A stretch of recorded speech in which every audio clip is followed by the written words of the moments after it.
నా పేరు రవాభూషణం, రామచంద్రపురం కాన్స్టిట్యున్సీ. మరి మీడియా ద్వారా మొన్న జరిగినటువంటి అమలాపురంలో జరిగినటువంటి ఘటన ఏదైతే ఉందో దోనిపాటి మహేష్పై దాడి తీవ్రంగా ఖండిస్తూ మరి ఏదైతే మాల సామాజిక వర్గానికి చెందినటువంటి మహేష్పై దాడి జరిగిందో వారిని కఠినంగా శిక్షించాలని చెప్పి చట్టాన్ని చేతిలో తీసుకున్నటువంటి వ్యక్తులు ఎవరైతే ఉన్నారో వారిపై చట్టపరమైన చర్యలు తీసుకోవాలని చెప్పి మరి డిమాండ్ చేస్తున్నాం. ముందుగా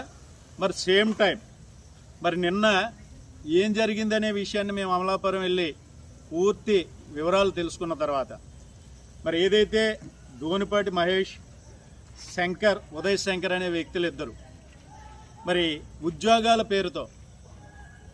దాదాపుగా 10-15 మందితో దాదాపుగా 10-15 లక్షలు మరి వసూలు చేసి ఉద్యోగాల పేరుతో మరి ఏదైతే ఇప్పుడు వచ్చారో వివిధ ప్రాంతాల నుంచి మరి మహిళలు కానీ మరి అబ్బాయి కానీ మరి ఈ రామచంద్రపురం తీసుకొచ్చి జరిగిన విషయాన్ని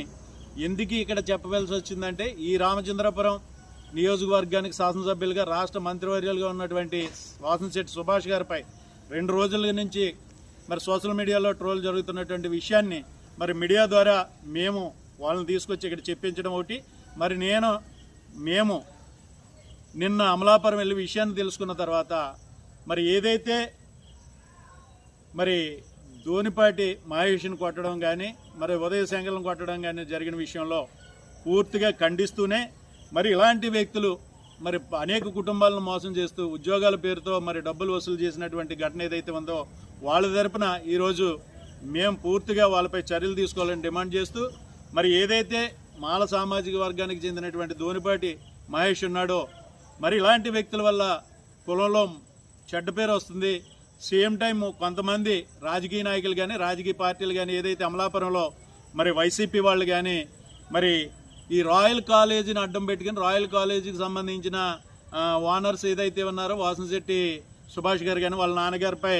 మరి అనేక రకాల ఆరోపణలు చేస్తూ కొంతమంది వ్యక్తులు సంబంధం లేనటువంటి ఈ రాయల్ కాలేజీకి కానీ సుభాష్ గారికి కానీ సంబంధం లేకపోయినా కూడా రాజకీయంగా బురద జల్లే ప్రయత్నంలో భాగంగా 2 రోజులుగా జరుగుతున్నటువంటి పరిణామం ఏదైతే ఉందో మరి దాంట్లో పనిచేస్తున్నటువంటి గుత్తుల విజయ్ అనే వ్యక్తి కూడా వీళ్ళకి బాధితుడు. మరి ఈ గుత్తుల మహేష్ కూడా వీళ్ళని కొట్టే సమయంలో ఇతనికి తోడుగా తీసుకెళ్తే వాళ్ళని రక్షించి వాళ్ళు బంధువులు ఎవరైతే ఉన్నారో దోనిపాటి మహేష్ బంధువులకి విషయాన్ని చెప్పడం జరిగింది. మరి రాయల్ కాలేజీకి కానీ రాయల్ కాలేజీ యాజమాన్యానికి కానీ ఎటువంటి సంబంధం లేదు. దీన్ని కులాన్ని రాజకీయాలని ముడిపెట్టి ఏదైతే అమలాపురంలో కొంతమంది కుహానా నాయకులు